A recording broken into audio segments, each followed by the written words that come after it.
Hi, everybody. Hi, everybody. Maybe use a little more, like a notch. Yeah, I'll do it. Is that good? Well, welcome to Secret Doctrine class. I was expecting only 20 people. I don't think I have. I don't think I'm prepared for this one. Huh? You're entitled to. Oh, Entangled. That's right. So somehow you knew. We want to welcome all our wonderful guests and friends, and especially Dr. Radin.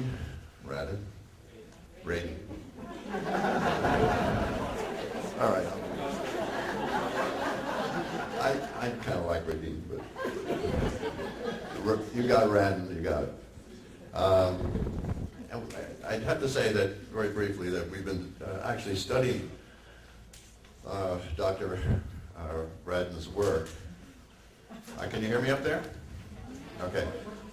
We've actually been studying Dr. Radin's work without even realizing it until we bought his book, and then we realized we were studying a lot of the stuff that he's been doing, a lot of his research, and what we were studying instead was the secret doctrine at first. And then we got this idea, well, these two things belong together. That's why then how this came about, is we decided that Blavatsky back in 1888 was predicting the very things that now some very brave scientists are stepping up to the plate and starting to prove. Now, she didn't supply any proof. She just said, well, this is the information that we've got from our Mahatmas, our masters, our adepts. Take it or leave it. This is the way it is. But that's fine, and that's certainly getting the truth across. But it seemed to me that the next step is to then put it into a jewel, and one of the Mahatmas actually said that. One of the Mahatmas, one of H.B. Blavatsky's teachers said, it is our mission to plunge and bring the pearls of truth to the surface, and the men of science, their job, is to clean and set them into scientific jewels.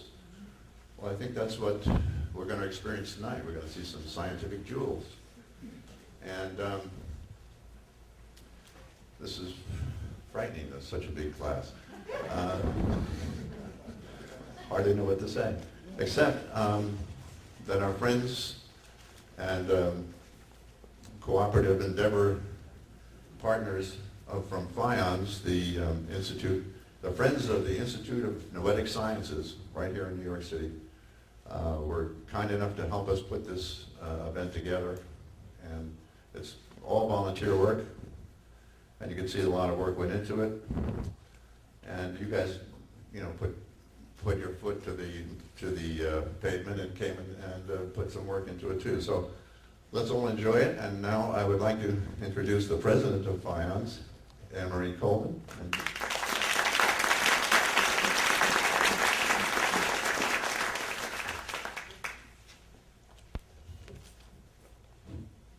Thank you very much, Odin. We know each other for how long? We have to say? Oh, long time. Nice to see you all. Welcome. And everybody up there, can you hear? Doing okay? Yeah, good. All right. My name is Anne-Marie Colvin. I'm the president of the Friends of the Institute of Noetic Sciences, FIONS, and we are very thrilled to be here tonight and to welcome Dr. Radin back to New York City. FIONS is a small group, but we're getting bigger because we're getting more and more connected with like-minded people. And we didn't bring any literature because we're all kind of hanging on the internet these days. So please look us up at www.fions.org. And if you don't get our newsletter, please sign up for our newsletter. It's free, and it tells you what we're doing. Our next event is going to be December 13, and we're going to have we're going to celebrate our elders and tell stories, and everybody will get to tell stories themselves as well. So it's very interactive, and we're looking forward to doing that and to having many of you there. And other than that, that's all I have to say for now. So I'd like to introduce Jane Janu, who is one of our board members and has something else to tell you. Thank you. I can only do that once a night.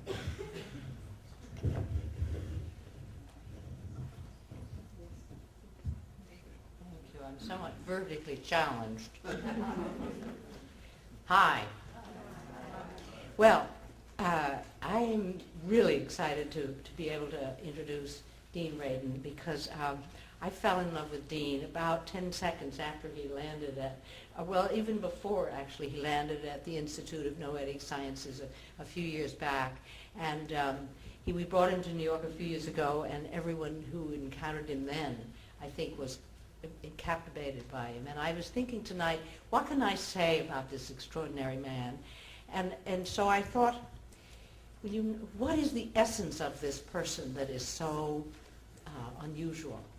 And I thought back to what it is when male people are very young.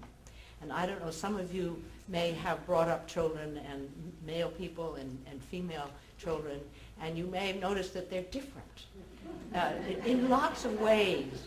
And I've had the good fortune of being able to bring male children and female children into this world and bring them along. And I've hung around young people all my life and still do. And what I noticed is that young, and I'm one of the first people to go to the barricades to defend women and to defend the female. But I have to say that there is something incredibly special about the male person. And as a young person, the male way, the way boys, their curiosity and their ingenious way of figuring things out and their imagination is extraordinary. And girls have that too, but they do it in a very different way. So I think what I really appreciate about Dean Radin is that incredible boy curiosity, imagination, ingeniousness, and it's combined not just with that little boyness, but with an unbelievably a genius mind. That's the only way I can say it. He has kept that childlike curiosity and wonder, but he has grown up and understands the world in a way that most of us can't even begin to grasp. And that combination, I think, is very rare. And so I think you're going to be in for a treat. And I just want to say that this is the kind of person that the Institute of Noetic Sciences really attracts, is this kind of creativity. And if you haven't looked downstairs, you'll see where the reception is, there's some information about the Spirit in Action program that IONS has developed. It's an online program. You can go every single week and just pick up the telephone if you belong to the Spirit in Action program, and pick up the telephone, and you'll hear an hour-long interview with sometimes Dean doing the interviewing, sometimes other members of the staff, sometimes the president of IONS doing the interviewing. There's some of the most creative people on the planet being interviewed, and you get to ask questions right there on the telephone. It's fascinating, and if you miss any, you can go back to their archives and replay them. So it's a very wonderful organization and an amazing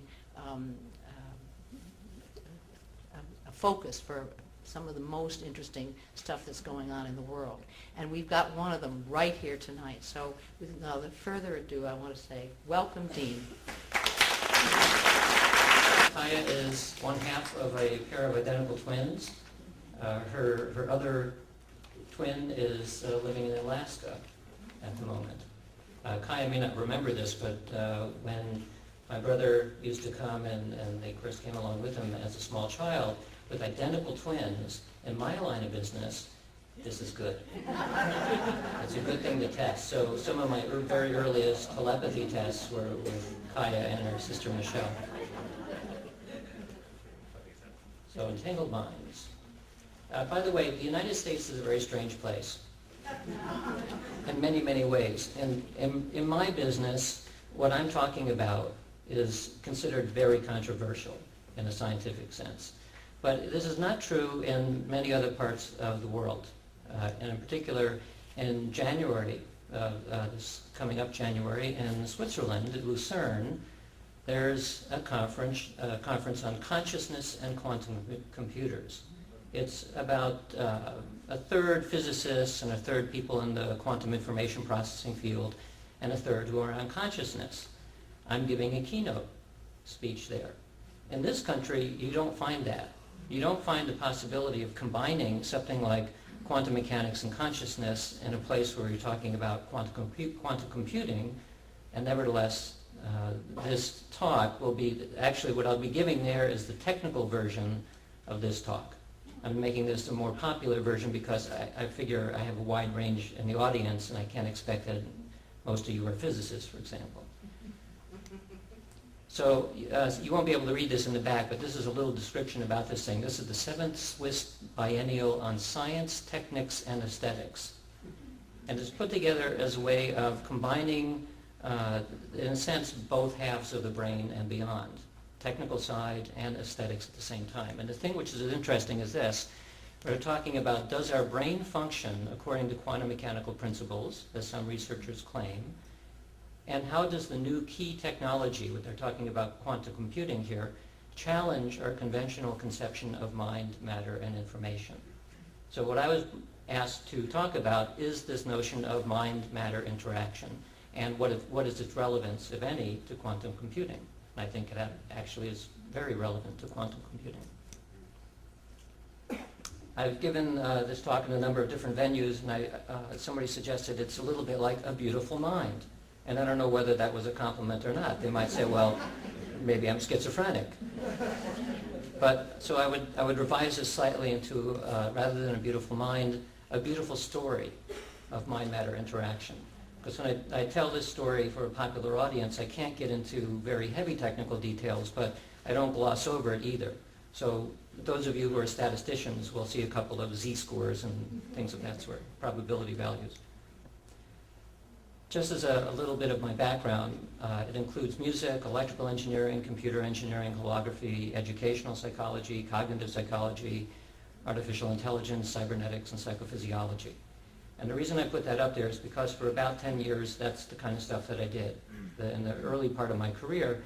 And I say this to give you a sense that I know how the engines of science works, and I know what's required in science.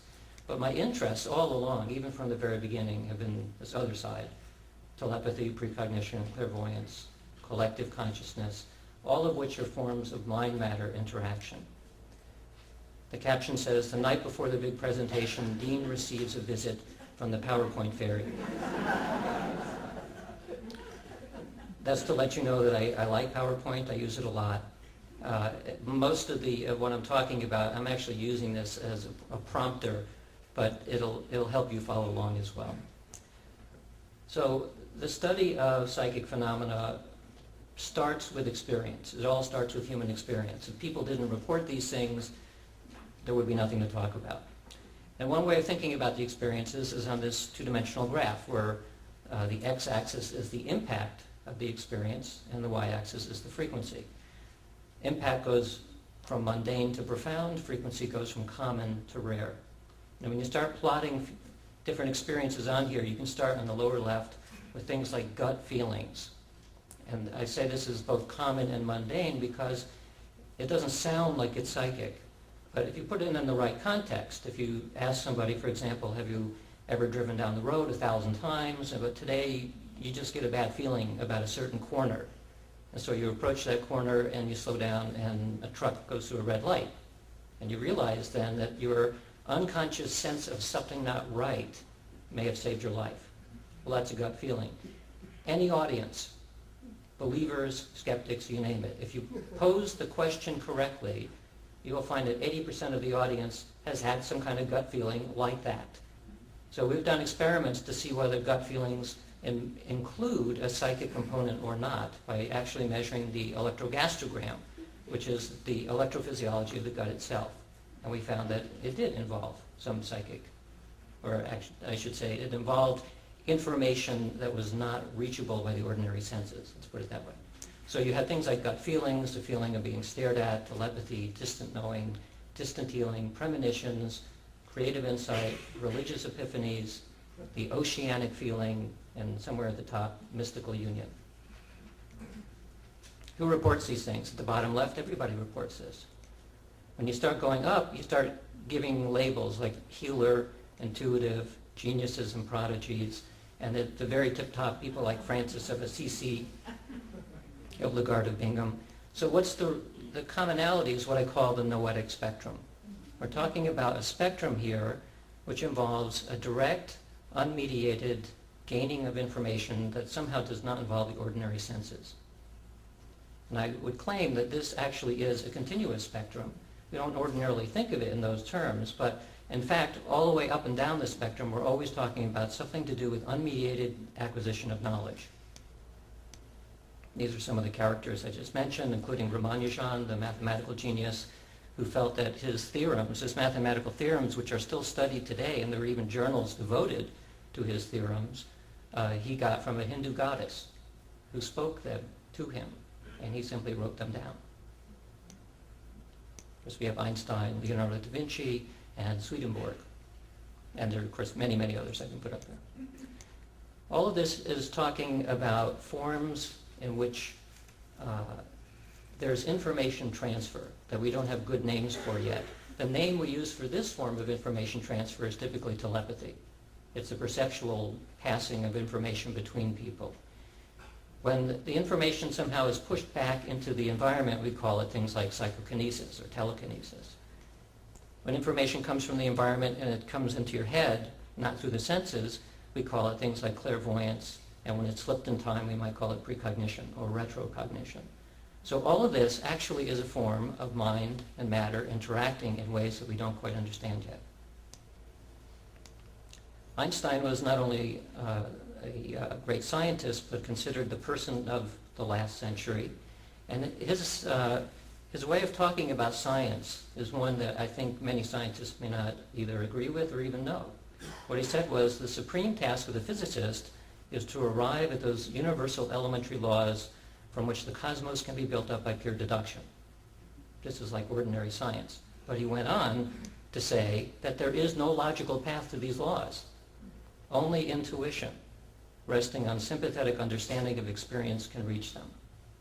And when you look at the biographies of all of the great scientists, almost without exception, they say very similar things. They don't figure out what the great breakthroughs are. They somehow get it downloaded into their head from they don't know where. So that's the noetic spectrum.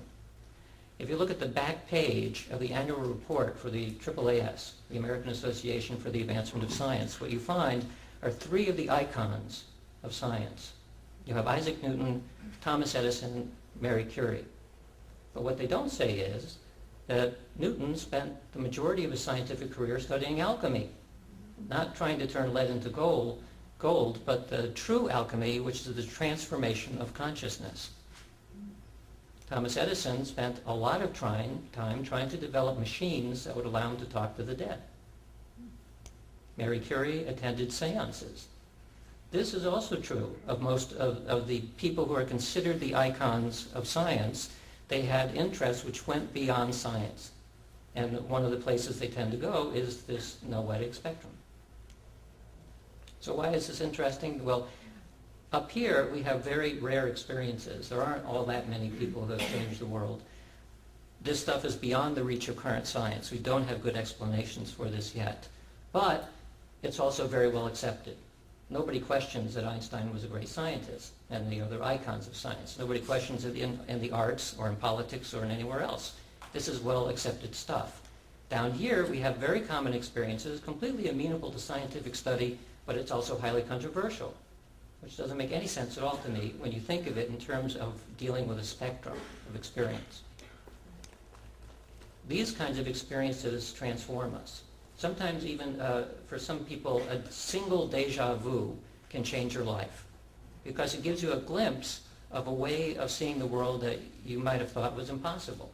And of course it goes to much more dramatic events, but nevertheless, those are experiences that transform us, and those are experiences that transform the world.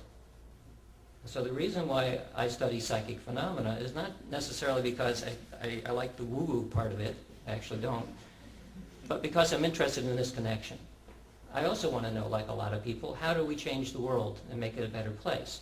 Well, one way of doing that is to figure out what is that noetic spectrum and how does that information actually get into your head, and can we figure out better ways of doing it? Now, Western physical sciences, and physical science sort of goes together, the terms are almost identical. It's roughly 300 years old.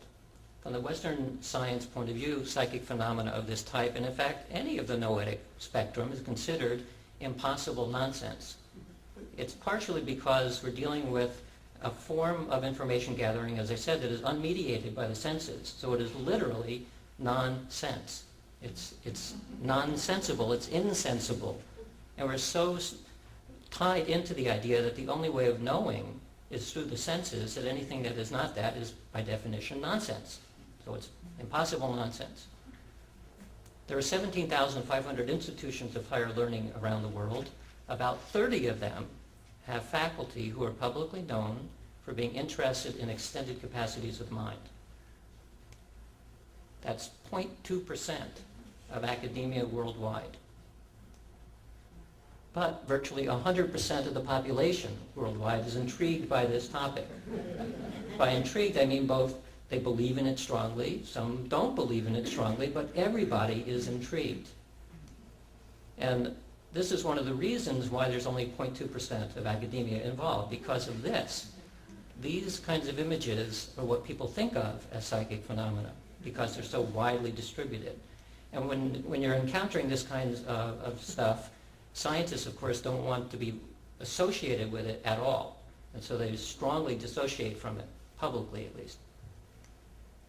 The other thing is that many of these stories, not exclusively, but many of these stories, provide information about very strong psychic functioning that ultimately is like Frankenstein.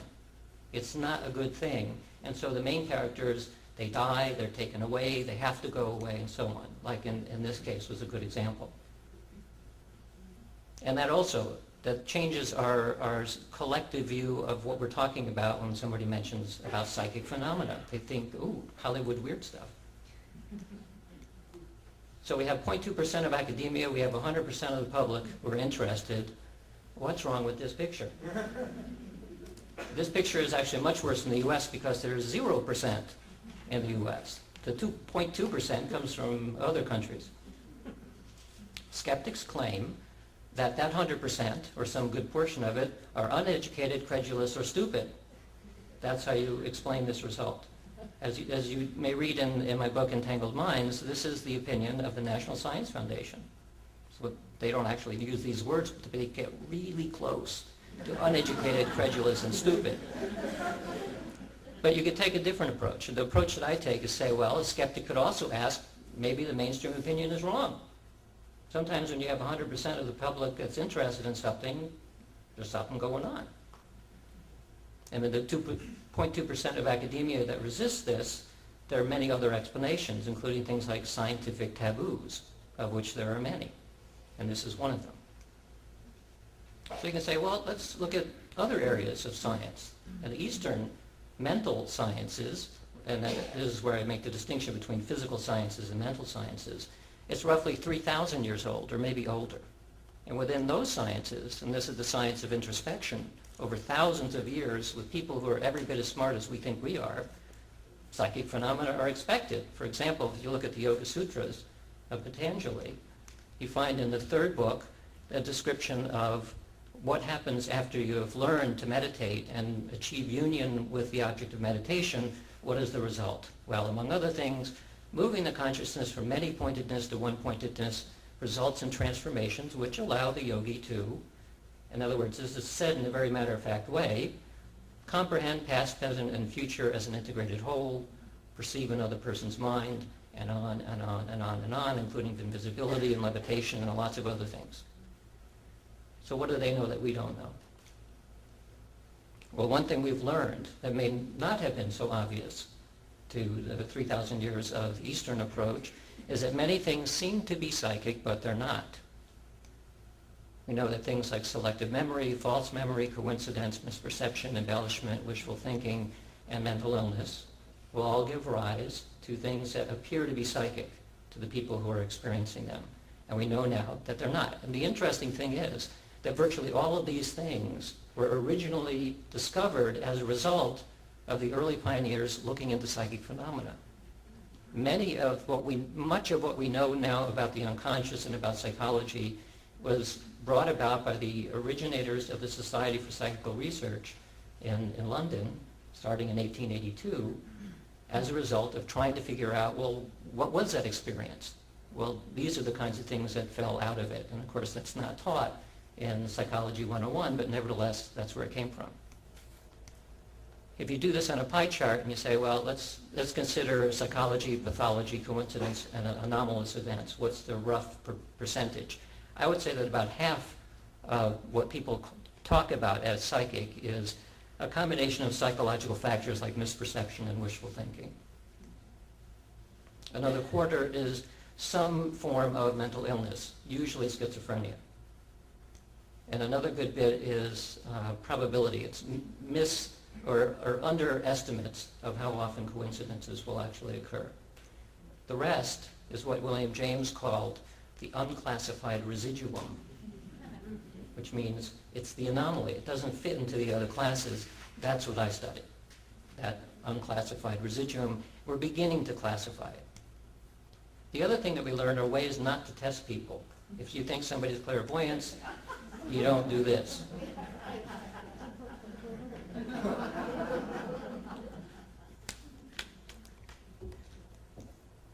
So let's consider this issue of perception. The cover story of New Scientist magazine in 1993 was Telepathy Takes on the Skeptics. I happened to be at the University of Edinburgh at the time working on telepathy, and so I was part of the story. That's not me. That's not my picture. Even in 1993, I didn't have that much hair. So the way that this experiment works is this. This is called the Gonsfeld experiment. You take someone who will act the role of the receiver of telepathic information, you put them under a light, you shine a red light on them, and then you take a pair of halved ping pong balls, and you stick them over their eyes, and you also give them headphones that play white noise, and you put them over their ears. Now, their eyes you ask them to keep the eyes open under the ping pong balls. And if you think about this for a minute, you're looking at only red light. You can't see anything except red with your eyes open anywhere you look. And all you can hear is like the rushing sound of an ocean, actually less patterned even than that. And in this state, when you're awake for about 5 to 10 minutes, you'll begin to hallucinate. You'll hallucinate both visually and auditorily, because when your eyes are open, it tells, at least for sighted people, if your eyes are open, it tells you should be seeing something. So you will begin to project imagery. And your ears also, you're awake, you're not hearing anything, you begin to hear stuff. What this does is it essentially puts you into a hypnagogic state, a dreamlike state, very quickly. Within 15 minutes or so, most people will hallucinate. It's a kind of a cheap way of getting a hallucinatory high. I don't prefer it. So now you create some kind of a barrier to prevent any kind of communication with a sender. There's a sender at a distance, and basically the idea of this experiment is you give that person something to think about and they try to stick it in your head. That's the idea. So in the actual experiment, you have 4 possible targets. These are either photographs or video clips. You randomly select one. And now you have your setup like this, and you have the sender become engaged in some way with this target. Think about elephants, to imagine elephants, imagine being an elephant, on and on and on, and try to get that imagery into the other person's head. And the receiver now is asked to speak aloud anything that comes to mind. So in this case, if you're lucky, they'll say something about big animals in Africa. Here's a picture of Caroline Watt at the University of Edinburgh demonstrating what it's like to be in the Gonsfeld. As in many experiments, one of the biggest problems with altered states research is that you don't want your subject to fall asleep. Some people find this very relaxing and will fall asleep. I don't. To judge this kind of experiment, you take the person out of the Gonsfeld state, you play back an audio tape of everything that they said to remind them what it was like, because as soon as they're out of the altered state, you tend to forget quickly, just like you tend to forget a dream when you wake up. So you play back what they said, and now they have the task of selecting one of the 4 images, which best matches what the sender was trying to send.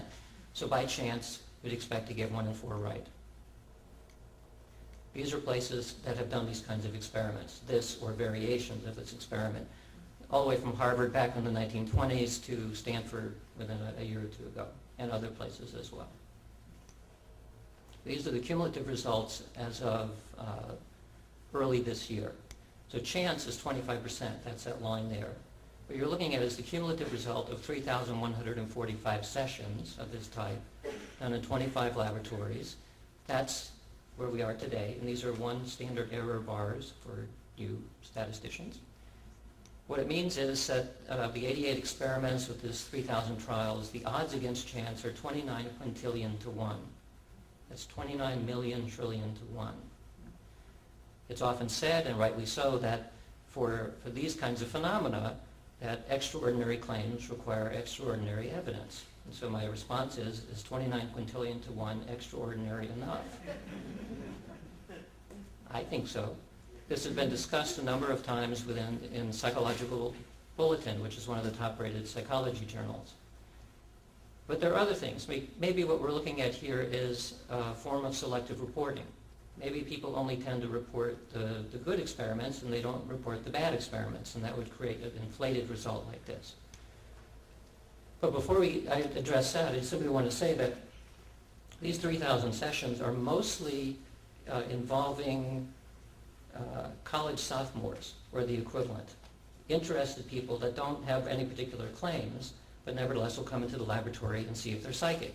So what it says is that yes, in general, you have a statistically highly significant degree of selecting the right target more often than you'd expect, but in percentage terms, it's not that big. It goes from 25% to about 34%. Well, what happens if you take out subsets of people? And this has been done by looking at creative populations, also including siblings, people with the personality characteristic of openness, high openness, and also previous experience in reporting telepathy.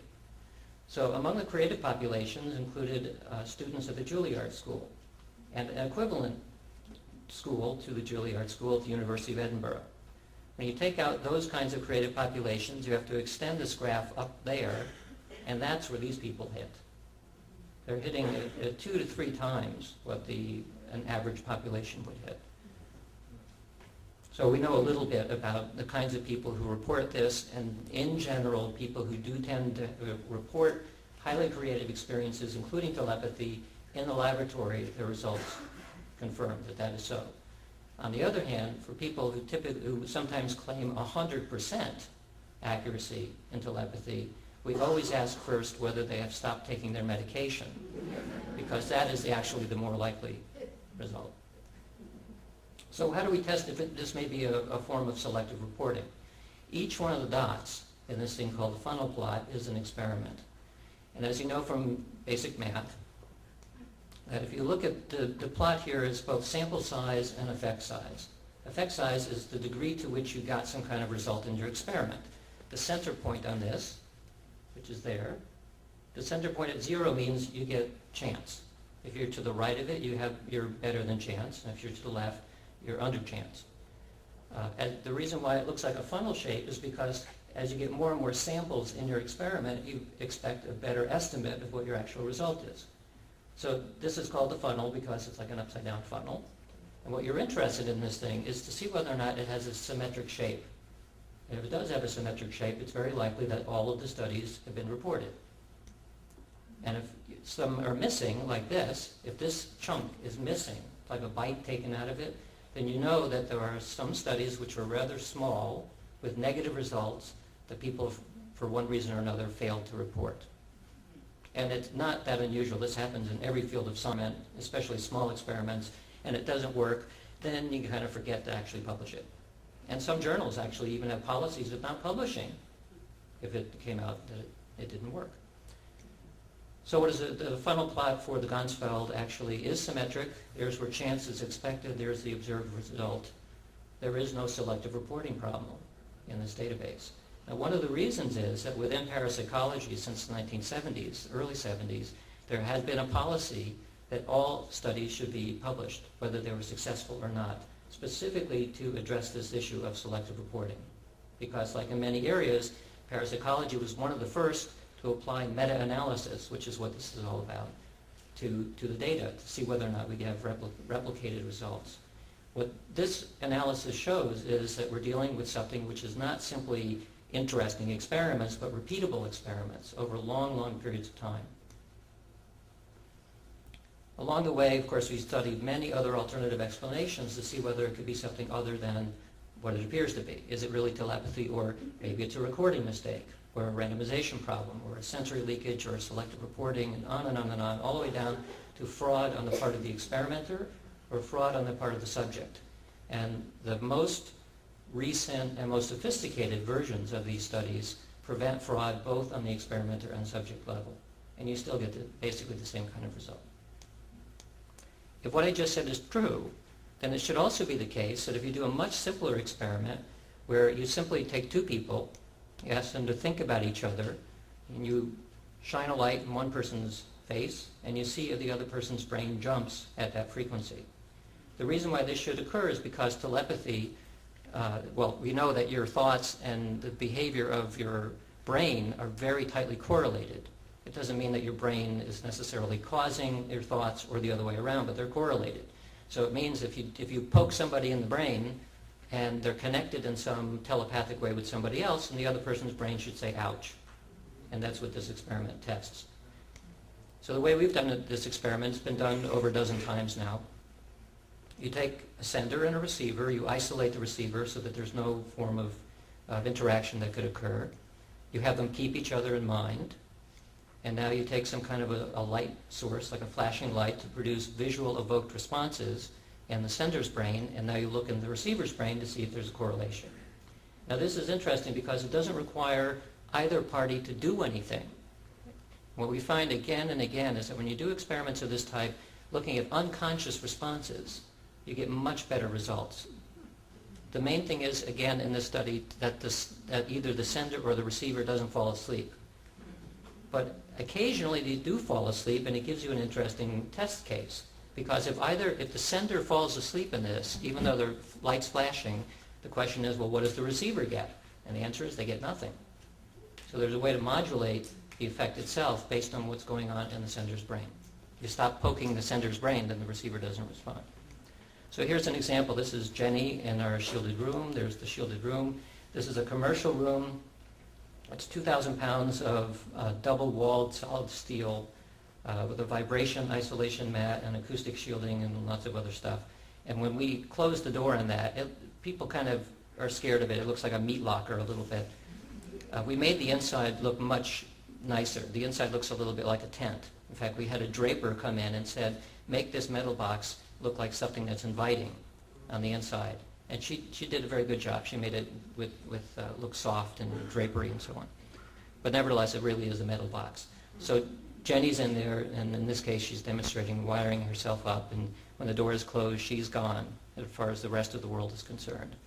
Meanwhile, in another room about 25 meters away, we have Charlene in this case, who normally is in a dark room.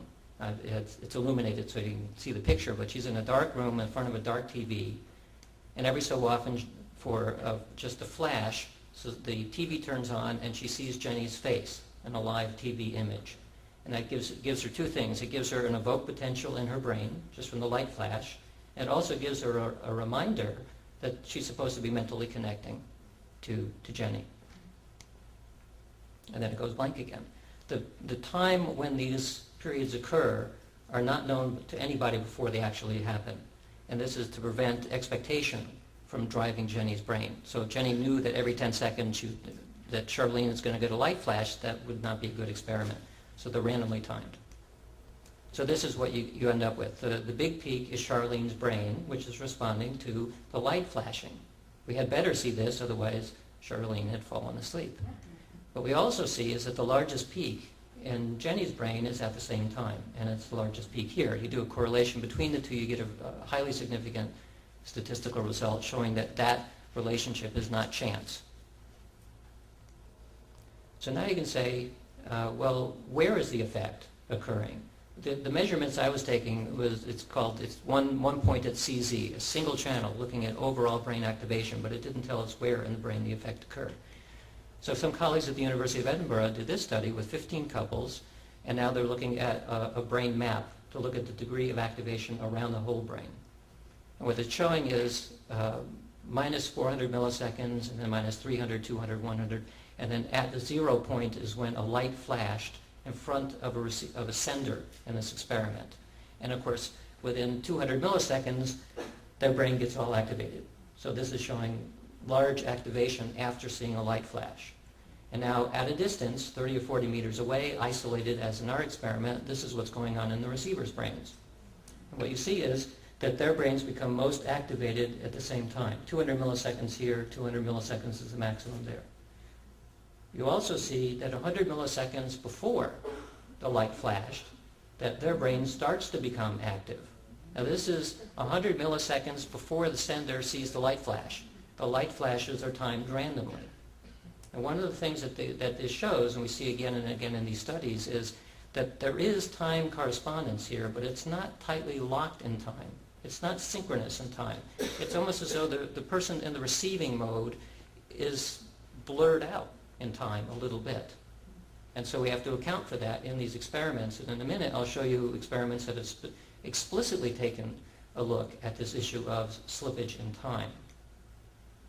But we've done other experiments, or actually our colleagues, Leanna Standish and her colleagues at Bastyr University, have done studies using a functional MRI to find where in the brain are these effects actually happening. What she found was that in one couple out of 30 couples, first of all, all 30 couples were tested using the EEG method that we used. 3 of those couples showed a significant EEG correlation. They selected the best of those 3, so one couple out of 30, but who, by the way, had been practicing for months with a dyad meditation. So they weren't pulled off the street. There were people who were trying to learn how to connect to each other.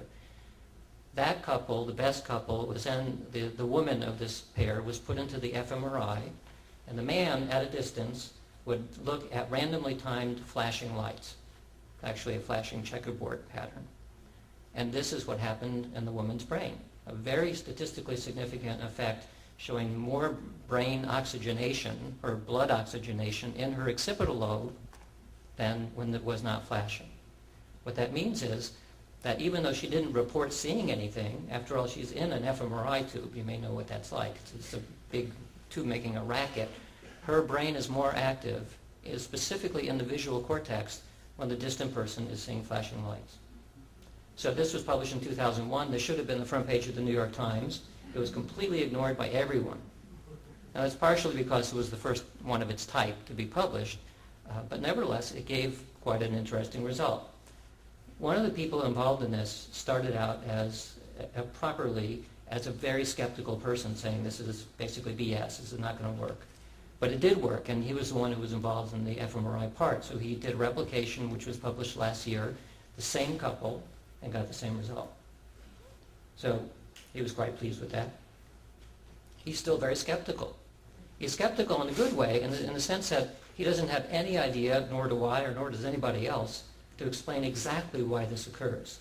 I will propose that it has something to do with quantum entanglement, but at this point it's more of a tap dance rather than an actual explanation. Another study using an fMRI looked at the effect of kahuna healers on distant people that they were healing. So the sender in this side is the kahuna, and the receiver are people that are being healed, and this is the average over many sessions. And again, on the sending side, you would expect that when somebody is a healer and doing something, a certain portion of their brain is going to light up. But what is not expected is that the receiver's brains also differentially light up. It's much more complicated than simply the visual cortex. There's more areas of the brain that light up. Well, what about intention and human physiology not in the brain, somewhere else in the body?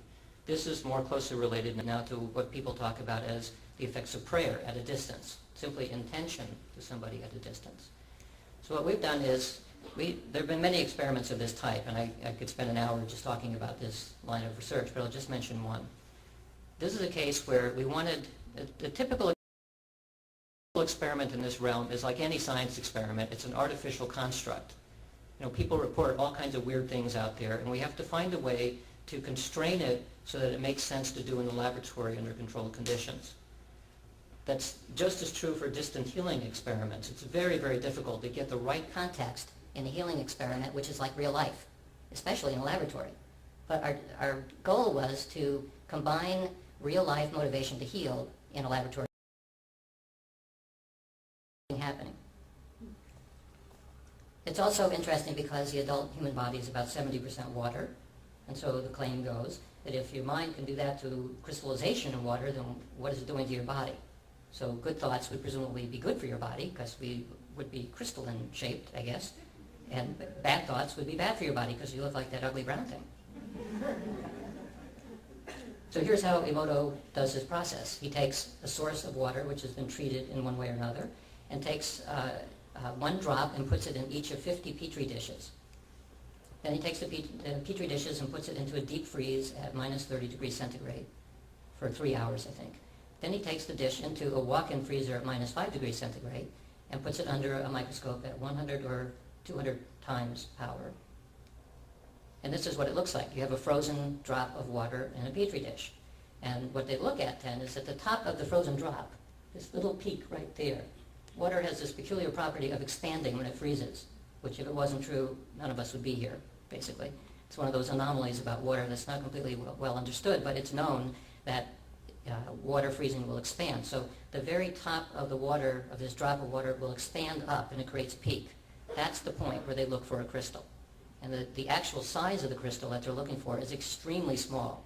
It's like fractions of a millimeter, and it would be at that peak if it exists at all. So they look at that peak under the microscope, and sometimes they're lucky and they get a nice looking crystal. Well, New Scientist, April of this year, had a whole section on water's quantum secret.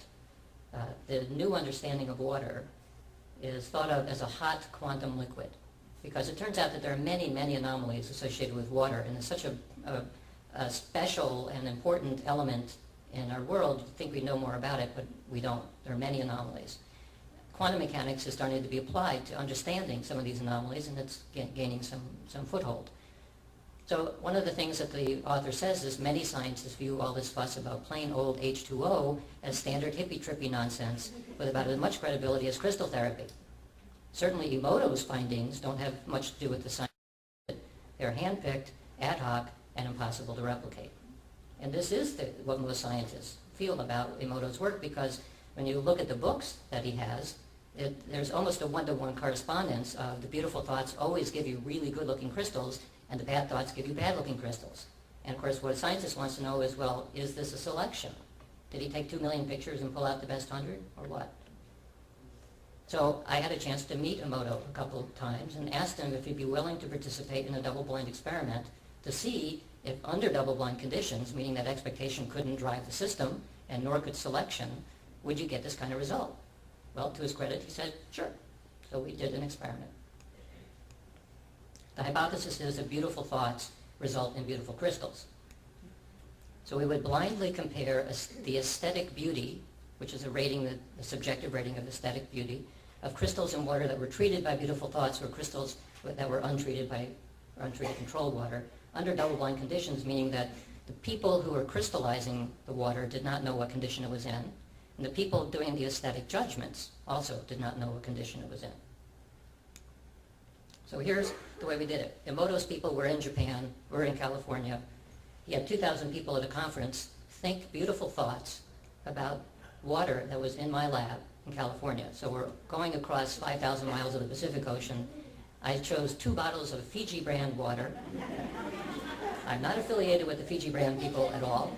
The reason I chose this kind of water is because unlike many bottles like this, when you take the label off of the Fiji brand, it's completely clear. There's no words in it, there's nothing impressed in it, so it's about as close as I can get to like a beaker that you would find in a laboratory. And I wanted to use commercial water because it was already sealed.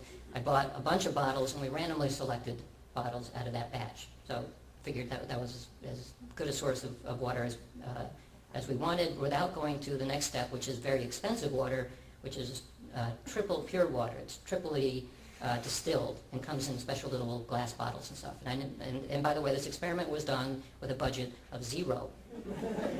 That's why I bought these bottles, Fiji bottles. So here's Emoto in November of '05 showing a picture of the 2 bottles of water that I used in this experiment. The bottles are reclining comfortably in my chair in the shielded room. This is a photograph that I took of the bottles in the shielded room, but I sent it to him so he could show it to the people in the audience so they would know what they were thinking about. In addition, there's kanji on top of the slide here, which is a prayer of gratitude. So he led the audience in a prayer of gratitude towards that specific water. And he used the Google Earth pictures to show where they were in relationship to where we were so that the thoughts would somehow not get lost in space, but would find their way somehow to this water. So there are the 2,000 people in Tokyo, the 2 bottles in my shielded room, and what I did not tell Dr. Emoto is I had also had 2 additional bottles, randomly selected, set aside as controls. And I didn't tell him this in advance because I didn't want him or any of the people in the audience to even know about the existence of the controls, to avoid the possibility that some of their stray thoughts kind of went over to the other water. So now I sent him 4 bottles of water in the mail, labeled A, B, C, D. And didn't tell him, of course, what they were, other than 2 have been treated and 2 have not been treated. His technician then went ahead and did the crystallization process, identified pictures that had crystals in it, any kind of crystal-looking thing. And the technician made this decision. So sometimes he got crystals that looked like that, and sometimes they weren't so good, but nevertheless, it was crystalline. So he sent it. There are 50 possible pictures from each bottle. So there are a total of 200 pictures taken, but he only sent back 40, because only in 40 of the pictures did a crystal appear of any type. So now, to judge the crystals, I made a website, and I asked people to go to the website and judge the aesthetic beauty of the crystals. And this is on a 7-point scale from not beautiful at all to extremely beautiful. And they'd use this drop-down box to make that decision. Each person saw the same 40 pictures in a random order. So you get rid of sequence effects by doing that. This is the result. 40 pictures, slightly more crystals were in the treated group than in the control group, but the average rating of beauty was significantly higher in the treated group than in the control group. So that basically confirms Emoto's idea that the beautiful thoughts created slightly more beautiful crystals. In terms of magnitude, it's not all that much more beautiful. And as you'll see that there's a range, a wide range of beauty rated in these crystals. And in the control group in particular, these 3 points here, these are actually pretty beautiful looking crystals.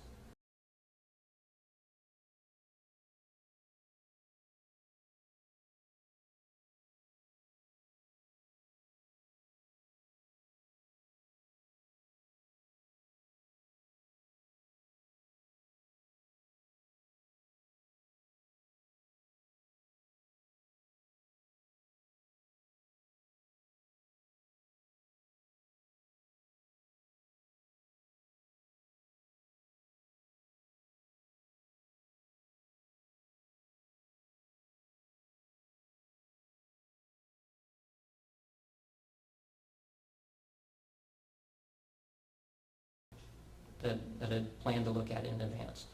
So we just published this. It came out actually this month in the journal called Explore, which is an alternative medicine journal. We decided that, given that this experiment worked, of course, then and by the way, I was extremely surprised that this worked. It not only because the idea that intention might manipulate something is I'm used to that in living systems, but not so much in non-living systems that are liquid. Because this is a liquid that not only was something impressed in the liquid apparently, but it got put through the mail to Tokyo. Well, you'd think it got shook up a lot. It probably did, but nevertheless something apparently persisted, and that's very interesting to me. So we decided to do another experiment, this time to take advantage of a number of things that we learned along the way, and this is now a triple-blind experiment. It is not yet published, but I'll explain it in a minute. The triple blind here is almost 2,000 people who over 3 nights from Germany sent beautiful thoughts to water in our laboratory. This is now 5,700 miles away from California. So there they are sending their beautiful thoughts. Again, Emoto using Google Earth to show where the thought should go. I mean, heaven forbid that it should go into the Pacific Ocean or something. So again, I used Fiji bottled water. This time we had a budget of, I think, $20. It's mainly because my wife felt sorry for me and she gave me some money. So the idea in this case was, one of the criticisms that could arise from the first experiment is that we had water in two very different kinds of environments. Inside a heavily shielded electromagnetic room, which excludes electromagnetism from outside, and excludes vibration, excludes all kinds of stuff. And the control water was in an ordinary environment.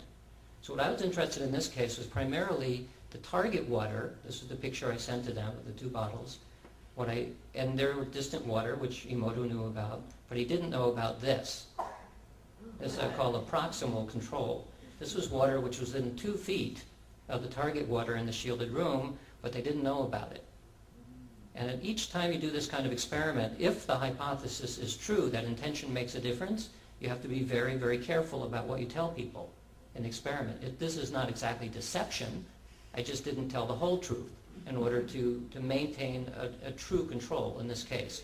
So the thing of primary interest here is, what is the difference between crystals in the target water versus the proximal water? And also it would be interesting to see what happens in the distant water as well. So that's what I was primarily interested in. So this was triple blind in the sense that the people doing the aesthetic rating are blind, the crystal analyst was blind, and I was blind. I got somebody else to handle all of the water, and by the time I got it and put it into this, all I knew was A, B, C, D, E, F. I didn't know what the conditions were, and I mailed them back to Japan, which is apparently calling us in this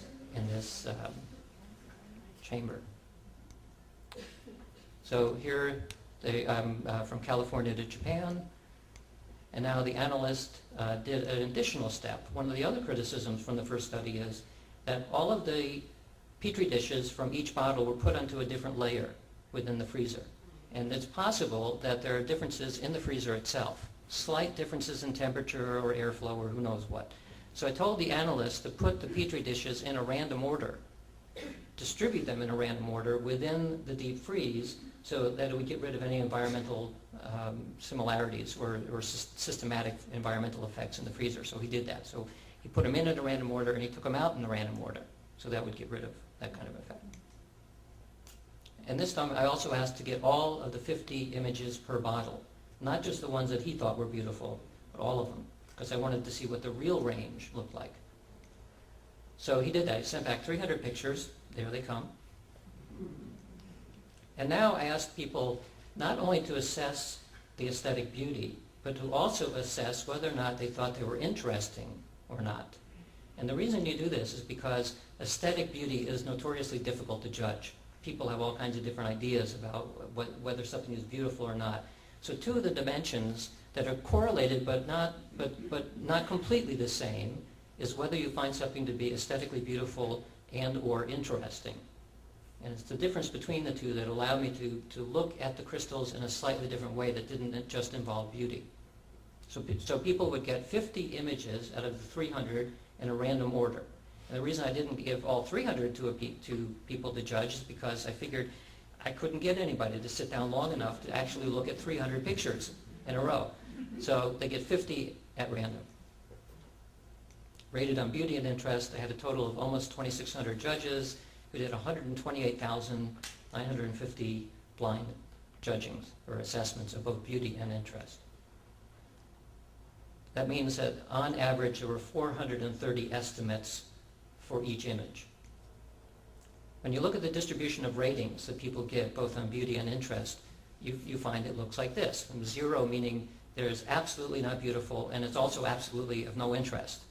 The correlation between these two is pretty high, it's 0.86. So there is an agreement between how people see something as beautiful and interesting, but it's not 100%. In the first experiment, they only sent back pictures that had crystals in it. So in order to do a proper replication in this experiment also, I basically said that if the average rating of a crystal is below 1, which means that it's sort of hovering around 0, I wouldn't consider those crystals. I'm taking out images that basically don't have any crystal in it at all. This is what the distribution of ratings look like, from the distant control, the proximal control, and the treated. This is an example of, this is a distant control, and that's what it looked like. So occasionally you do get a very nice looking crystal. This was rated very high in beauty and also fairly high in interest. This is an example of a very low rated crystal. And in fact, there's no crystal at all. This shows the error bars for those of you who worry about the degree of similarity in judgments. Since we're dealing with human judgments of beauty, one could say, well, how close are they really? Well, the answer is they're extremely close. When you have a lot of judgments, you have 100,000 or more judgments of the same images, you end up with very, very tight agreement among people about how beautiful something is. So even though you're working with subjective values, these error bars are so small you almost can't even see them. So I'm looking at cases of images where the beauty was at least one or greater. There were 270 of those, so 90% of the images were used.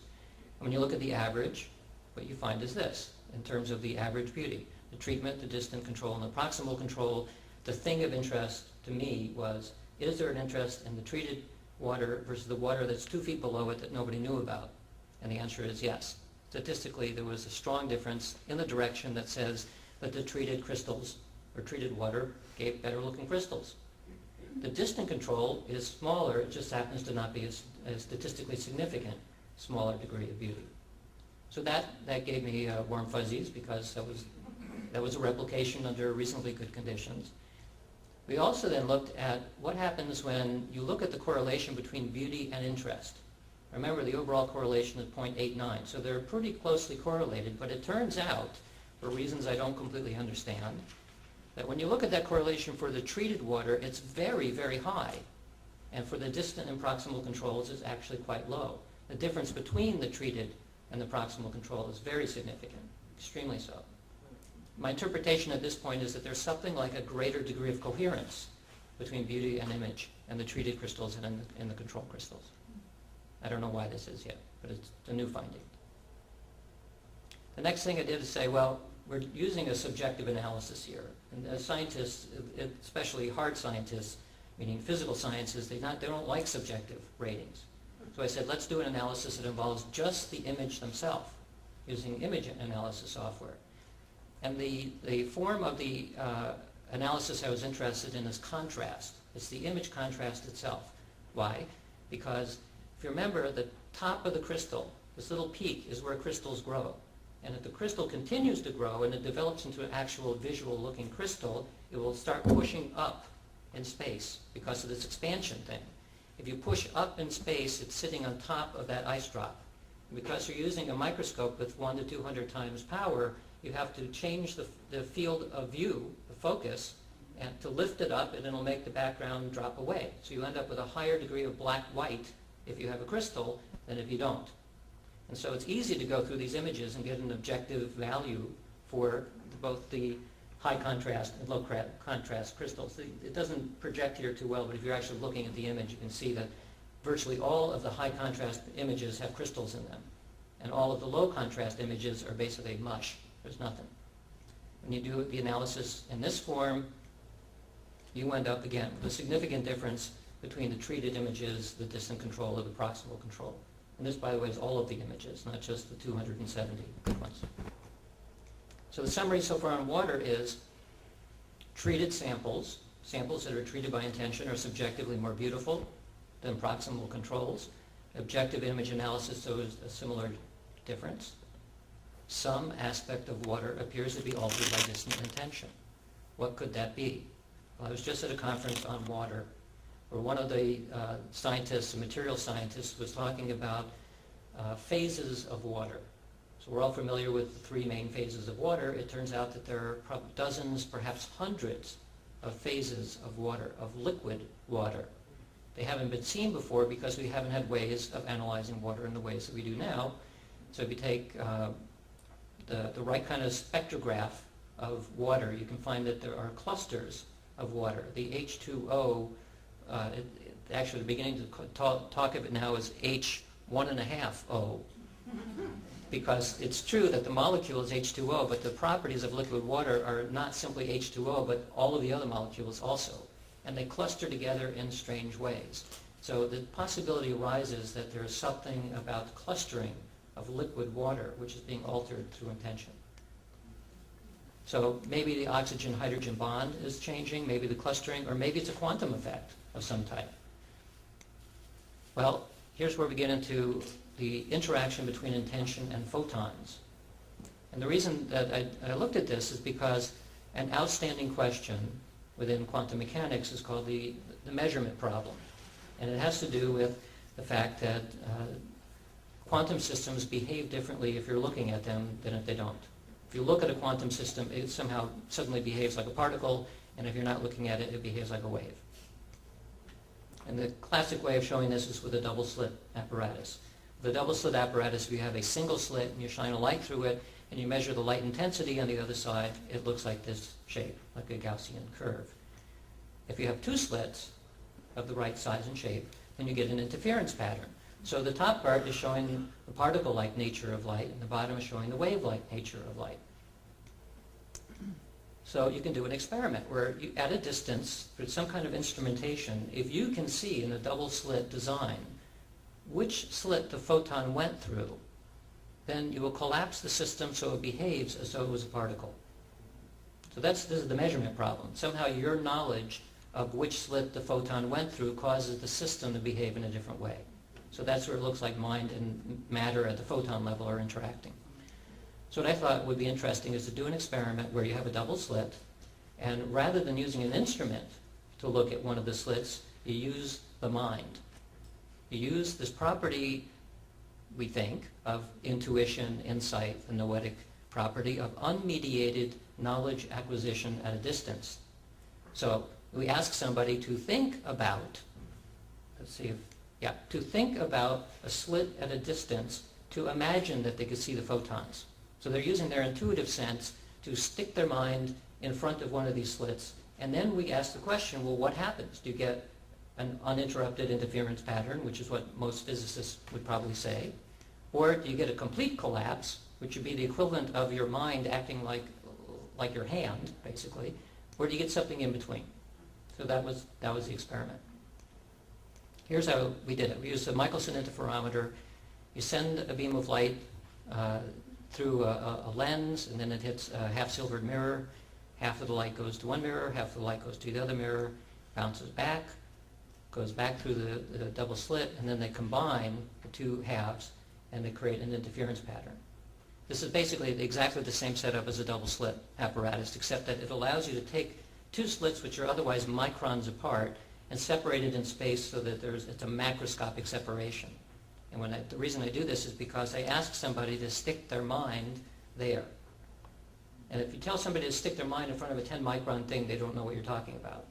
And you ask them to stick it in front of something which is about 6 inches in size, it's easier to imagine that you can do that.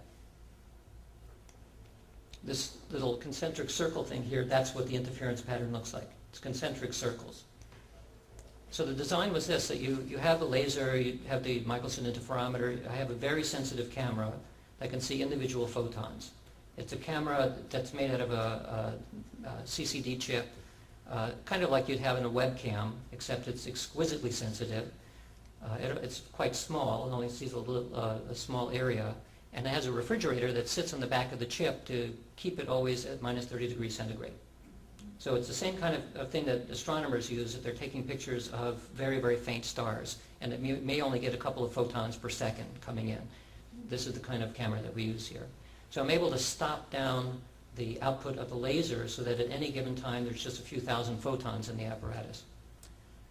I give a target area for someone to stick their mind in. So we have a protocol where I tell them for 30 seconds, put your mind there. And now for 30 seconds, take it away. Back and forth with a counterbalance method. So half the time their mind is supposedly blocking the slit or the arm of the interferometer, and half the time it's not. You notice I have a meditator sitting here. This is because in this experiment I'm asking people to do something with their mind for 30 seconds at a time. If you take people who are not trained in meditation and you ask them to do this task, they can do it for a second and a half, and then they forget why they're sitting there. And it's pretty common. If you're not a meditator and you're asked to do this, you can do it really good for like a heartbeat, and then it falls apart.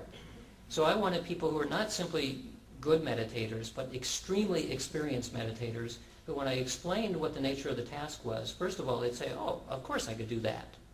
Meaning I could stop a photo of incoming photons with my mind, but more importantly, that they could do it for as long as I asked them to.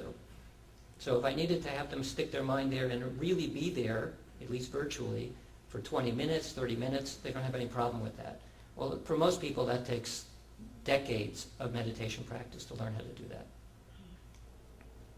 So the camera, under the condition where both of the arms of the interferometer are completely open, produces interference. That's what you see at the top here. It's kind of a ripply structure. It doesn't look like a classic interference that you'd get at a double slit because it's a two-dimensional image.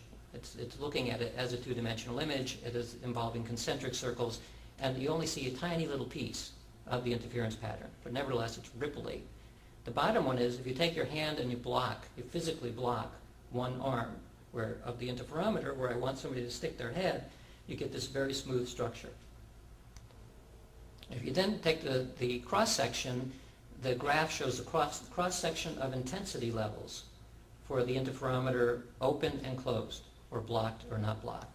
And I look at the difference between the two. Because after all, what I'm going to ask somebody to do with their mind is to make believe that they're doing the equivalent of sticking your hand in the way of the photons. So I'm expecting and predicting a negative result, that light will drop in this experiment. So one of the nice things about working at the Institute of Noetic Sciences is that on our campus, we have workshops oftentimes of people who are trained in something. And I paid attention to when we'd have meditators coming through, and especially teachers of meditation. So one person we had coming through who was very interested in this is Swami Veda Bharati, who had a teacher training retreat. He comes by every year to teach people in the west coast of the United States. And he's been meditating for about 70 years. He also is a Vedic scholar. So he's very well versed in the whole notion that some of the siddhis, some of the powers associated with long-term meditation include things like messing with photons. Although Patanjali didn't say that, nevertheless, he's perfectly fine with it. So this is the result that we get with Swami Veda. The mental blocking condition, this is the condition where I'm asking him to actively mentally block or not block, is the bottom graph. The bottom graph is exactly what we predict, a negative result, which shows that there's a decrease in illumination levels when he's asked to put his mind in one of the arms of the interferometer. For those of you who know about error bars, you can see that we're dealing with effects that are 3 to 5 standard deviations from chance, depending on where you are. That's huge. The flat line, by contrast, is a control condition of the same apparatus run exactly the same way when Swami Veda and I left the room and were engaged in other stuff, just to see what would happen with the same apparatus while it was running by itself. Again, for those of you who know about error bars, the error bars are basically the same size, which means that we're not dealing with weird vibration artifacts or anything of that sort, and yet we get a flat chance result, which is what you'd expect. So when you add them all up, we had 18 sessions. Experimental sessions overall ended up with a statistically significant drop in illumination, which is what we're hoping to find. The controls did not. There's our endpoint for the experiments. Probability of 0.006. A probability of 0.006 is interesting, but it's not going to revolutionize physics. What might, though, is this next part, because it turned out to be more difficult than I had first thought to find people who had been meditating for 50 to 70 years. So some of our meditators were very long-term meditators, others were not. They're either beginning meditators or people who had not actually meditated at all. So we have both a naive and an experienced group. So I separated them, and you end up with this. The bottom group here are the very experienced meditators. They end up with a probability of 9.4 times 10 to the minus sixth. It's minus 4.28 standard deviation. So it starts to become much, much stronger in terms of the result. The non-meditators actually ended up with nothing, not a significant result at all. So all of the action in this experiment happened, as I kind of predicted, in people who were able to keep their mind stable at a distance. This suggests that non-local observation influences quantum states in the same way that we know that local observation does. Because remember, when the interferometer is in the sealed room, it is shut and then closed in that room. I don't think I said that. Nobody's watching it literally. They're thinking about it or meditating about it from outside the room. So this is non-local observation, not direct observation. Well, how does it work? One explanation is there's nothing to explain. ESP means error someplace. Another is metaphysical explanations, terms like astral projection, spiritual bodies, and so on. Some of the stories are pretty good, but from a scientific point of view, they're not very satisfying because they're like cartoons. They're capturing something, but it's not the right language. There's a whole bunch of psychological explanations, including things like the sixth sense, whatever that means. Stories about the imaginal realm, or omnijective, or intersubjective, and words of that sort, which try to get at the psychological component of this. There are a bunch of physics issues, like the fifth force, and morphogenetic fields, quantum mechanics, and so on. Ultimately, the reason why we don't have a good explanation yet is because this is a hyper-complex problem. We're dealing originally with human experience. We must and somehow include psychology, the neurosciences, physics, all have to somehow come together into a jigsaw puzzle.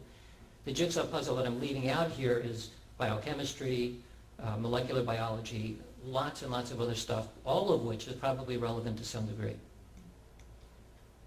Einstein, reporting a conversation with an unnamed but important theoretical physicist regarding telepathy, the physicist says, "I am inclined to believe in telepathy." Einstein says, "This has probably more to do with physics than with psychology." And the physicist says, "Yes." He said that for the same reason that I agree with this, that if physics as we know it does not allow for this form of information transfer, then any psychological model is going to fail. Because if the physical universe doesn't allow it, then it's no sense trying to come up with other explanations, because people will automatically say it's impossible. And this is one of the reasons why it's the prevailing opinion in science today. It's considered impossible because people haven't paid much attention to what is happening at the far edges of physics. So I propose that entanglement is an important element here. Entanglement occurs when two or more particles interact, causing their fates to become linked outside of space and time. It produces instantaneous correlations at a distance. Einstein didn't like this and called it spooky action at a distance. The word entanglement in English is unfortunate because it conveys this sort of thing about tangled strings. The German word, originally coined by Erwin Schrödinger, actually meant something like the folding of arms across the chest. It's a orderly enfolding rather than an entanglement of like a willy-nilly entanglement. So it's more like an orderly folding or mixing.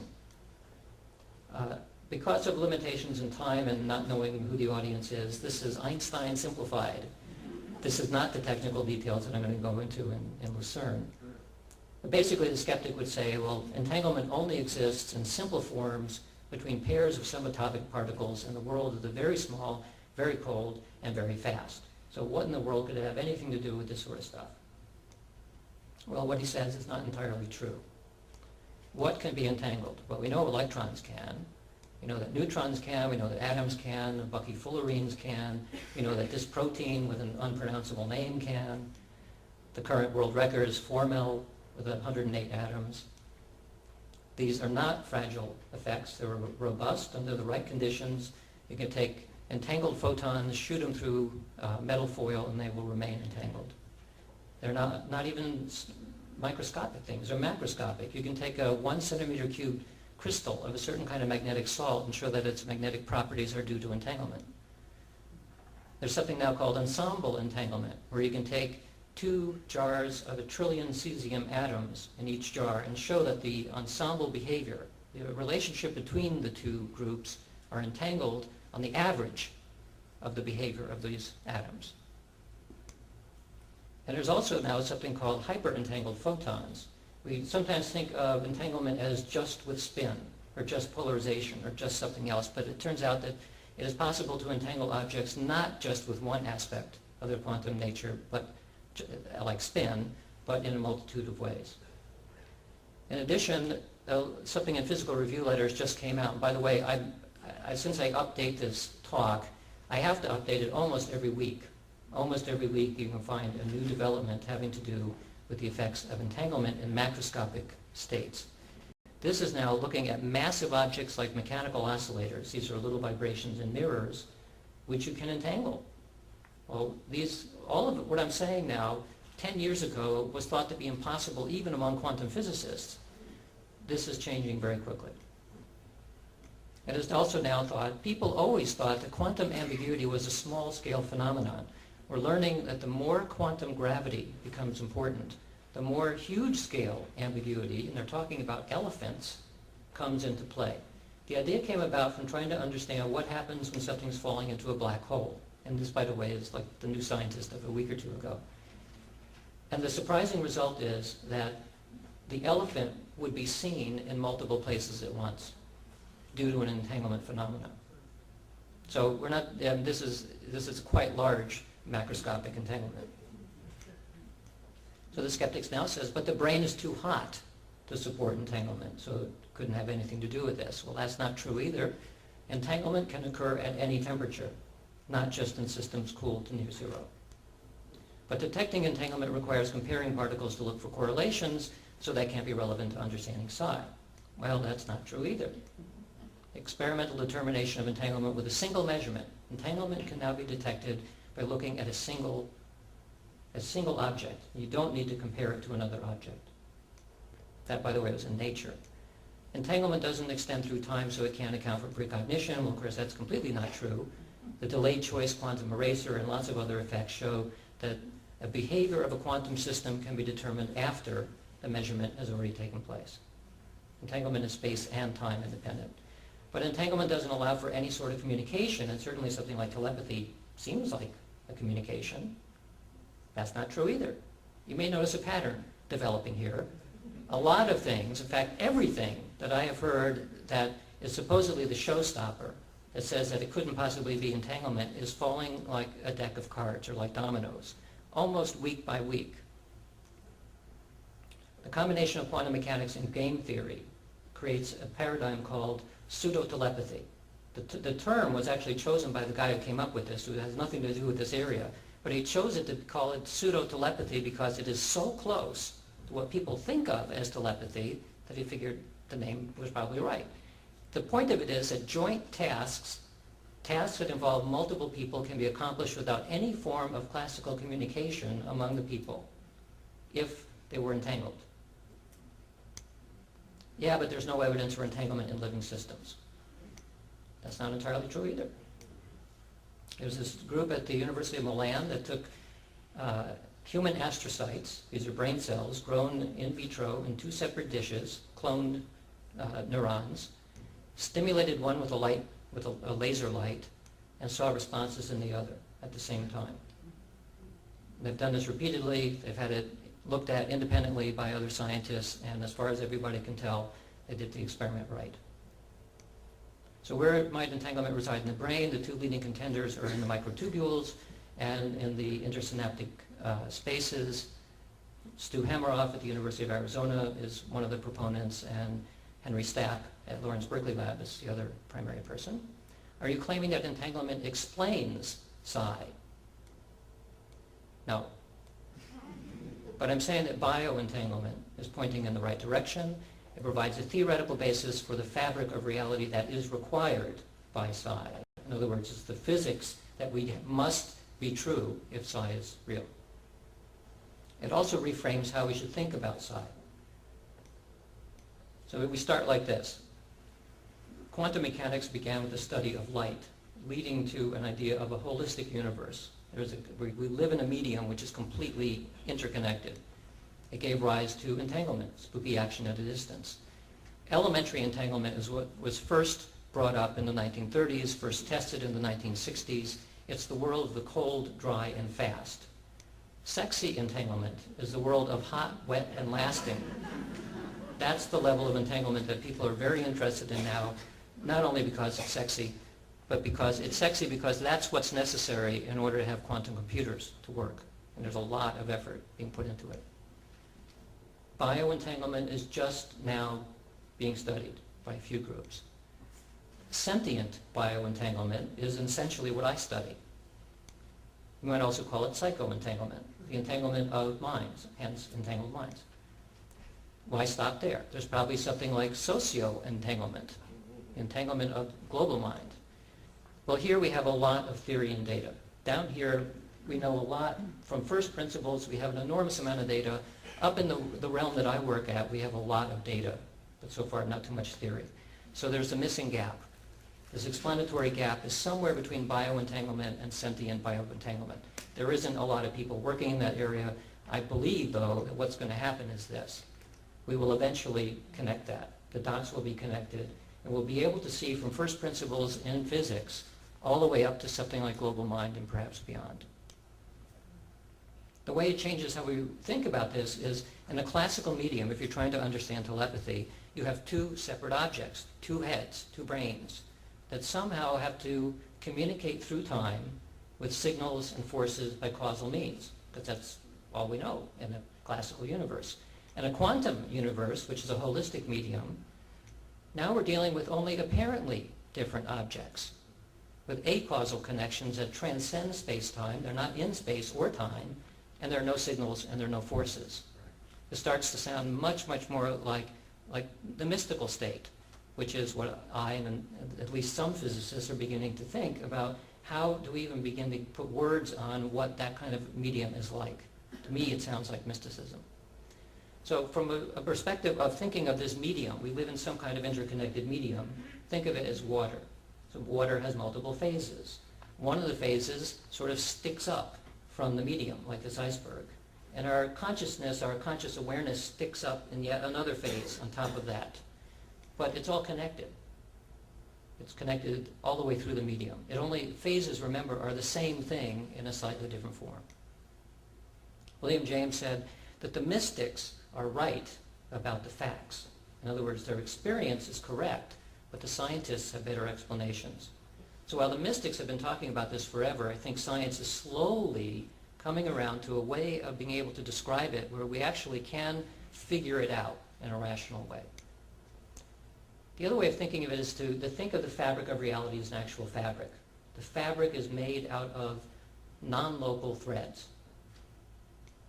But threads can weave together in complex ways. And so you have this threads, it emerges into atoms, that emerges into molecules, that emerges into chemistry, that emerges into biology, that emerges into form, like tapestries, and very complicated structures can emerge from that. But the whole thing is made up of this.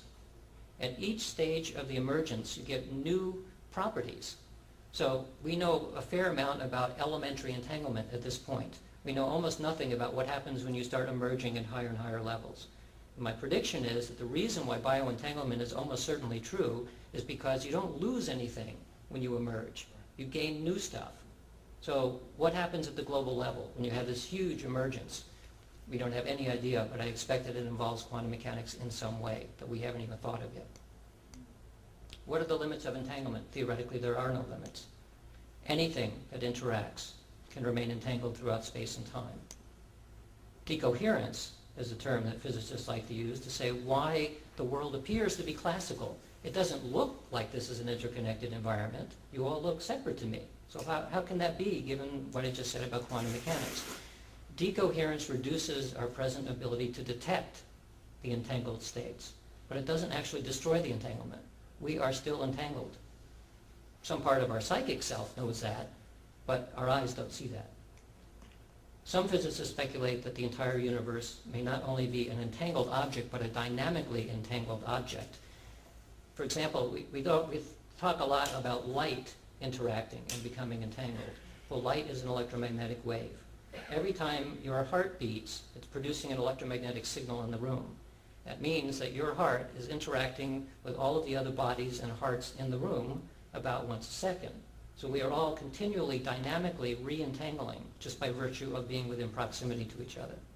When I look at a distant star, I become re-entangled with that star by virtue of its piece of electromagnetism colliding with my retina. So what if the universe were fully entangled? What would experience be like in that medium? We might occasionally feel connected to others at a distance. We might know things without the use of the ordinary senses. Our intentions might reverberate throughout that entangled medium. Here's why psi is fine for entertainment, but not yet for science. When you look at this, you look at a bunch of blobs. And in a sense, the data from parapsychology is like a bunch of blobs. They don't clearly fit together very well. They're misshapen. They don't somehow form something that everyone can look at and understand. So here's our blob on presentiment data, and there's intention in physiology and intention in water, telepathy, and maybe EEG correlations. We don't know how to think about it yet, but if I gave you a framework, and you look at that framework for a couple of seconds, and now you go back to it, suddenly it all begins to make sense. And all I've done is provide a framework for a way to understand how the things fit together. And in very general terms, this is what paradigms do in science. The paradigm allows you to look at things which otherwise look like blobs and it causes it to make sense. Well, we don't have that yet. I'm proposing that it has something to do with entanglement, but I don't know what the answer is. It is something like that will form eventually. And you notice even in this, there's some blobs left over. Because science is continually evolving and getting better and better theories, eventually we'll have a theory that makes the whole thing fit. And then when you look at it, it'll make a lot of sense. So if you want more information than I've provided tonight, Entangled Minds is available, and I thank you very much for your attention.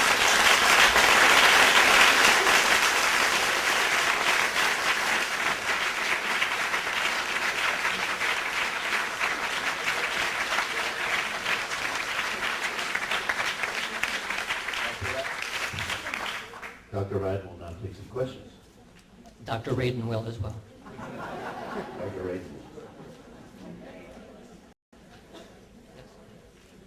Yes. Hi. I have two questions. First is about hunches.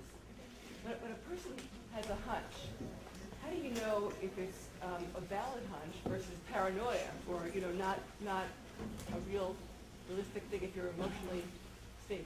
So the question is, if you have a hunch, how do you know whether it's real or if it's a fantasy? The same question has been asked sometimes of you get a gut feeling. How do you know if that's real or not? And my answer is that sometimes a gut feeling is a bad burrito. And sometimes it's real. And actually you can't know in advance. There is no easy way to discriminate between the funny feeling in your stomach or the funny hunch that is real versus not real. My guess is that people who are naturally very good psychics, the reason why they're different than the rest of us is because they've learned some kind of internal discrimination where they can tell. And even oftentimes, they don't know either. I mean, I work with some of the best psychics in the world, and in experiments like remote viewing experiments, they sometimes get unbelievably good results. And then the next day they get nothing. Internally, it feels the same. So we don't know yet how to make the discrimination between the real thing and not the real thing. My advice is that in cases of intuition, you get a strong intuition about something, even if it's a bad burrito or a false or paranoia, you should still follow it. Because if you don't follow it, then afterwards you're going to kick yourself. Now this of course depends on what the nature of the decision is. But in most cases I found that if I trust my intuition, I get good advice. The second question has to do with double-blind, placebo-controlled studies. How do we know that when an experiment is being done, let's say in a medical arena or a scientific arena, that the effect of the experimenter's intention is not affecting the outcome? Right. So the question is, what is the effect of, in double-blind, placebo-controlled studies, how do we know that the experimenter's intention is not affecting the results? And the answer is we don't. Because in the studies in which we are manipulating the experimenter's intention, we do get results in that direction. So this doesn't mean you should stop double-blind experiments, because the purpose of a double-blind essentially is to block conscious bias or unconscious bias. And the fact that you can still get a result in experiments involving intention under double-blind conditions gives you some confidence that what's going on is not because people are trying to outguess the conditions of the test. They're not biased. So there's still, the reason for the gold standard is a good reason in medical studies. But there's another element that has not been considered very much yet. Well, what you could do there perhaps is separate the temporal component of the experiment so that the experimenter doesn't know when it's going on either. In other words, the experimenter doesn't know that the experiment is going on at a given time, so any intention... Right, but the effects of intention are time independent. And so as soon as there's a possibility of retrocausation, and I believe there's plenty of evidence for it, a lot more than I had a chance to talk about, it means that if at any point anybody gets the result of the experiment, things ripple backwards. And so it raises very important epistemological problems for science. And it's one of the reasons I think that this is a taboo topic. Because what working scientist wants to think that not only does their intention affect the results of the experiment, but future intentions will affect it as well.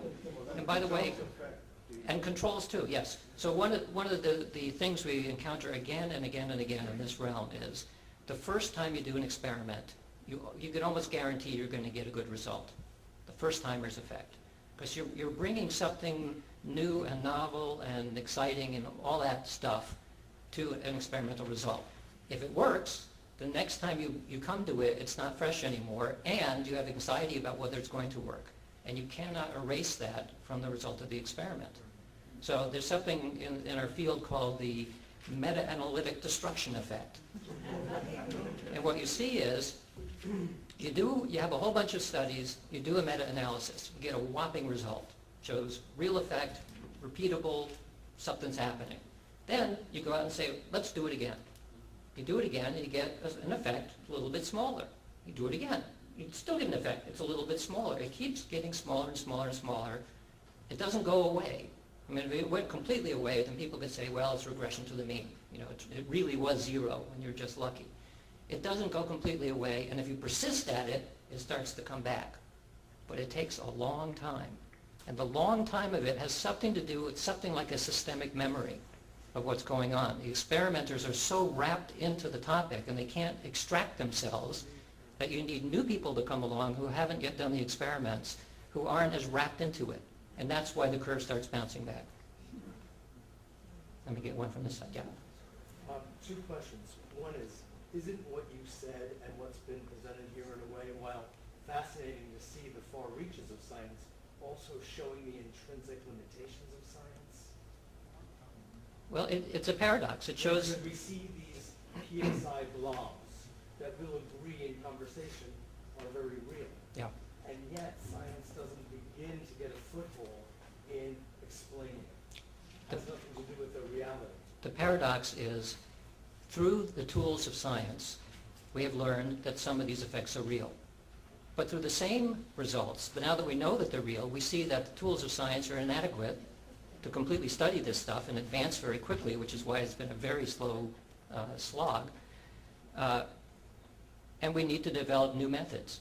So just in the case of experimenter intent, the easy way of handling this, and it has worked, is you find people who are very strongly in favor of the hypothesis and people who are very strongly against the hypothesis, and you have them do studies in parallel. That's one way of beginning to handle this issue. That's, of course, normally not done in science because we're supposedly completely objective. But we now know that that's not really true, and so this is one way of getting around that issue.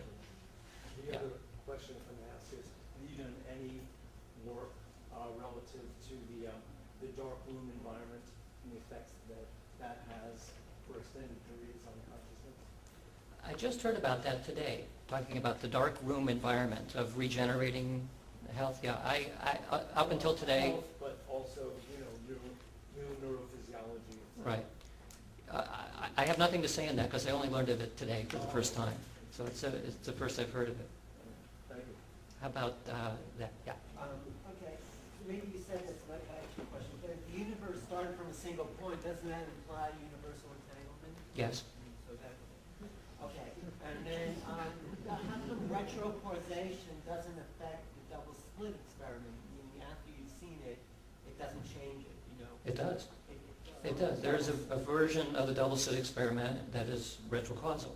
It is, so when is it not retrocausal? Because always, eventually you have to look at the experiment. Now you understand why the discussion of retrocausation causes people's brains to hurt. Because a lot of science is predicated on the idea that we live in a causal roughly mechanistic universe. That's the way that when somebody says, how do you explain that? What they mean is, what's the series of causal steps that make the thing flow together in time? And the moment you have weird loops that are going around time somehow, we don't even have the right language to talk about what it means to have an explanation. Now, we can do experiments to show that these weird loops exist, as I showed, and there are many other experiments like that. But it really becomes extremely difficult to wrap your mind around it in a way that gives you a sense that you understand what you're thinking about. Right, so when you're looking at when you're not looking, it's a wave. When you are looking, it's a particle, but eventually you have to look, but it's still a wave. How come it's not, like you said? You know who knows? Yes. You can look afterwards, and it will change the way it was. But not always, because it's still like no one looked. It's a wave. You see why language is a problem? Yeah. No, it really is it's a serious problem with our language. There's a limitation in it. I'm not exactly sure how we transcend that, but this is an issue. Well, we're building a new language. We're only in between. We're taking little steps, just like you said. Right. Yeah, I mean, we're at the beginning of even noticing that there's something to try to explain. And beyond that, maybe it'll take a century, maybe it'll take 2 weeks. We don't really know at this point. There's a question in the back? Yes. Yes, can you distinguish your theories of entanglement from those of the holographic universe? This is a very, very similar idea. The question is to distinguish the idea of entangled minds from the holographic universe idea. It's very, very close. The only difference I would say is that the degree of precision that could be now placed on something like an entanglement model was not available when the holographic universe model first arose. So, but all of this stuff is very strongly predicated on David Bohm's idea of implicate and explicate order. It is that idea, basically. Oh, yes. Hi. Well, speaking of random and yet deterministic things and that sort of stuff, have you brought any ideas of chaos theory to bear on what you're doing? Have I brought what? Any chaos theory? Brought any of that to bear on what you're doing? Have I brought chaos theory to bear on what I'm doing? There are some people who are looking at chaos theory for the context of random events. Not so much for the rest of this work yet. It's partially because there aren't that many experienced people in chaos theory who are interested in this. They have their own problems to deal with. We do have the interest of Ralph Abraham, who's one of the founders of complex dynamics and chaos theory. He's very interested in it, and when we've asked him what would he do, his usual response is he doesn't know. He doesn't know quite how we would apply those kinds of mathematics to these kinds of issues. For communicating without any obvious means of communication. What kept coming into my mind is a basketball game, where it seems that sometimes they all know what's going on without any obvious form of communication. Would you say that would be a day-to-day example of entanglement? Well, the question is whether there might be entanglement in basketball games or in other groups in which there's kind of a flow state that's created. I think it's possible that unusual forms of coherence arise in groups that are engaged in a common task. I've played in many orchestras, and everybody in an orchestra knows that you're on tonight or you're not on tonight. It's such a strong feeling that afterwards, you have this strange sensation of, holy smoke, you can't do anything wrong. Everybody feels that. And then there are other times where nothing works. And the conductor knows it, everybody knows it. This happens in sports, it happens in music, it happens in brainstorming, all kinds of contexts. And we've done enough experiments now with random number generators in the vicinity of those groups to suggest that the random number generators are not behaving randomly anymore when that kind of effect occurs. So it suggests that there may be something like a field effect or some, who knows what, some kind of physical coherence that does arise and does bind people together. As to whether it's entanglement or not, I don't know, because we don't really understand well how entanglement scales up into large systems, or in the degree of randomness, or a rise in the degree of order in random events.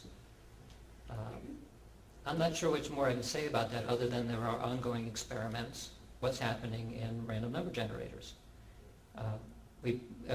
As a result of 9/11, of course, right here, we had generators running in town here and in Washington and everywhere else in the world, and we saw very dramatic changes in the degree of randomness in these devices. And this was an interesting test case, but we now have 210 such examples of things like this.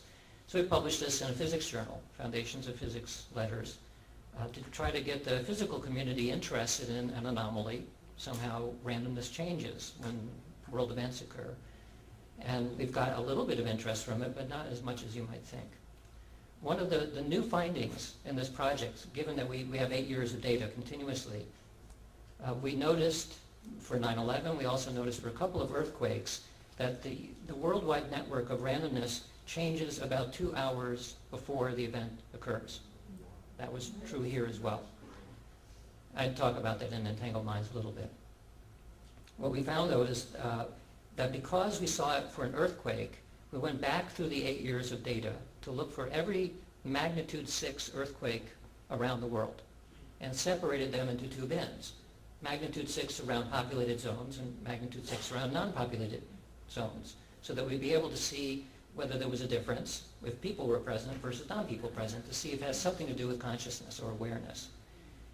And the short answer is, for earthquakes of magnitude 6 around populated zones between 2 and 8 hours before the earthquake, there is a significant difference that you see. You see it develop over a period of time, and then the earthquake hits, and it is already significantly beyond chance. It's above 3 standard deviations. Around non-populated zones, you get nothing. It's right smack along with chance expectation. So it suggests that there is some kind of something which is arising beforehand, premonition of some type. A what? These are 2 to 8 hours before earthquakes. So sometimes there are tremors that will occur in a matter of 15 minutes or less. Most earthquakes actually, and look at the seismographic record, it happens like kabang. It suddenly happens. Because if there were 30 minutes or an hour or 2 hours before, there could be alarms that go off. And almost they're never alarms. Nameless at the moment, but a popular type of food that was exposed to intention and control food, the same food from the same source that was not exposed to intention. We had people track their mood over a course of a week, every day for a course of a week, to see if their mood would be different for the intentionally influenced food versus not. There was a significant difference. So among other things, after finishing the study, and we just almost last week actually finished the study, and I analyzed it, it means that when you go into a restaurant, it would be really nice if you had the opportunity of going to see how they prepare the food. Are they happy people in there, or are they angry people in there? Well, I would rather go to a restaurant where there are a lot of happy people. The other thing is that you bring along people who are at the same status level. Thank you very much, Dr. Radin. The book is available for sale, and I understand you will be signing books if people ask you. Sure. And I would like to thank very much Theosophy Hall, and hope this is the beginning of a wonderful new collaboration. Thank you very much.